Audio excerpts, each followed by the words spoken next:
slide the bolt back. So just goes put one in, make it all perfect. Put one on, bolt it up, take that bolt there out, adjust the length of this one until that bolt just goes through. These cars are pretty good. If you lift both of them up together, they'll come off nicely. Some cars won't do that, especially if the bar's got a bit of a bend in it. And the other thing is that if the bar has got a little bit of a bend in it, and sometimes you'll get that, the bars have got a bit of a tweak in them like that, it's not actually the end of the world, because it's only a spring. So as long as you adjust it out on the length of this, so that you can put that bolt through, and it's not cracked, it doesn't actually matter that it's a little bit like that. It's not the end of the world. Are you going to talk about brake balance? Brake balance, I can do. Yeah. Everybody know what we're talking about? Brake balance. Brake balance. Front and rear brakes in the proportion when you push the brake pedal, what amount of pressure is going to each of the pads? Yep. What's a good way of dealing with that, do you think? Starting off neutral. Okay. The first thing to do is to make sure you've got the right master cylinders on the car, because they're all different sizes. And probably 50% of the cars here have got the wrong ones on, I would say. What do you mean by that, John? Well, they come in 3 or 4 different diameters. Come in Is that the piston going into the piston size? Yeah. Yep.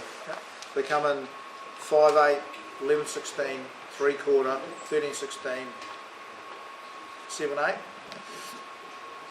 and the correct with these calipers, this type of steel caliper, which virtually all the cars have got. Not every car has, but virtually all of them use this Mini Cooper pad.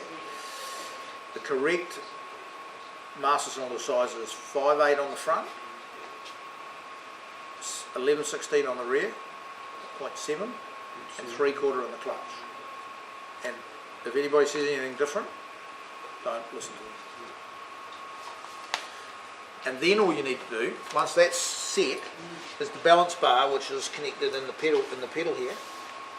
If you've got those master cylinders on, you can set that ball so it's in the middle of the pedal, and go and drive the car and pretty much take the brake balance off and throw it away. It'll be so close to right that you won't know.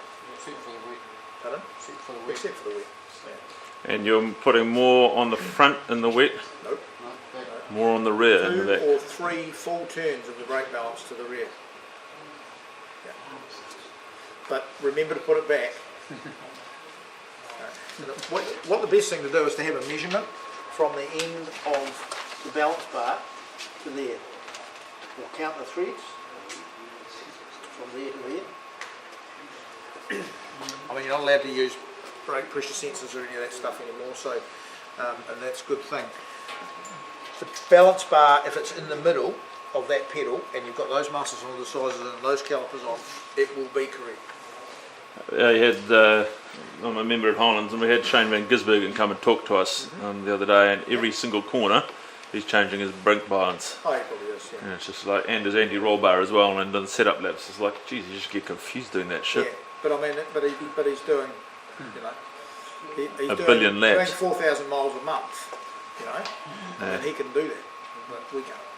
So leave it, find a neutral place, Yep, leave and it. leave it alone. Yep.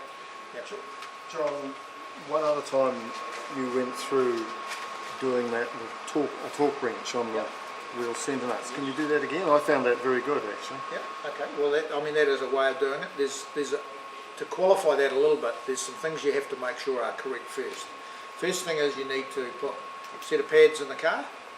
You need to have those pads need to be in the car and run and bedded in before you do that test.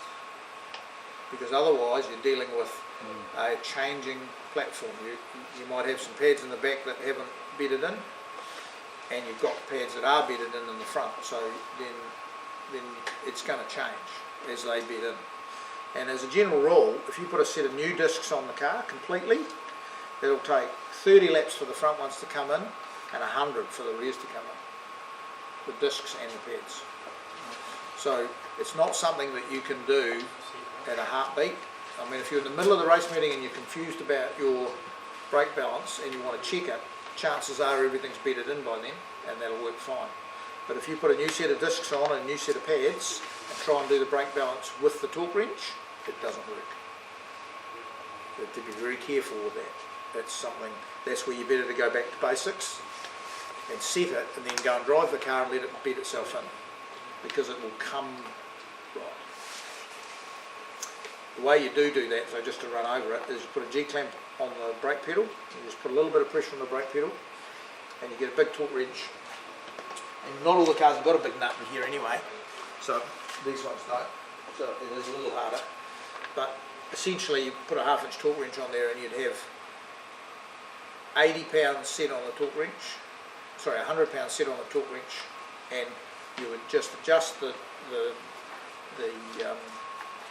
G-clamp so that the torque wrench just clicks off as the wheel starts to move at 100 pounds. And then you come back to the back and you'd probably set this at about 30, between 30 and 50. And that's a reasonable balance. You can get it good by hand though. You can do, yeah, you can do it that way too. Yeah. In general terms though, if you do it with the right master cylinders and by measurement in the front, you'll get it within 5 or 10%. And that's any amount good, big enough. It's any amount good enough to be able to go and bed everything in and have a run of it. Yeah. And if you haven't got it set right and you're locking up front tyres all over the place, push a bit. Yep. Yeah, move it to the back. It's very easy to get lost by doing it that way though. It's very easy to get lost. The other thing to make sure is that it's actually marked correctly on the car, and quite often not.